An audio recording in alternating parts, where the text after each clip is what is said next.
ერეკლე აღარ არის. რას გულისხმობ? მე ხა თქვენ ალბათ ვერაფერს ვერ იგებთ. როგორ ერეკლე აღარ არის? აი შენ ხომ აქადგარ. ახადგა ხარ, ჩაოლებრივად ხო? ხო და გეტყვით რაღაცას. მე არ ვარ ერეკლე. მე ვარ მისი კლონი. მე მქვია ერეკლე 2.0. მან შექმნა ყოველი შემთხვევისთვის რომ ვიდეოები ჩამეწერა თუ მას ასცალია, ხო? და გუშინ ინციდენტი მოხდა. ცუდად გახდა ის და დავარდა. და ვერ მოუხერხეთ შველა.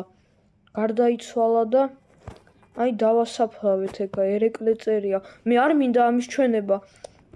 არ მინდა ამის გახსენება საერთოდ და ეხლა ამიტომ მე ვარ ამ არხის ახალი წამყვანი. ეხლა მე გადაგიღებთ ვიდეოებს.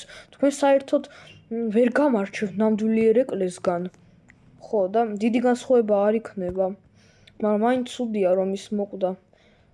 მე დამიძახეთ მე ერეკლე 2.0 არ გინდათ. გვარი მე იგივე დამრჩა მუშტარაული და ეხლა всё მე ვარ ამ არხის წამყვანი.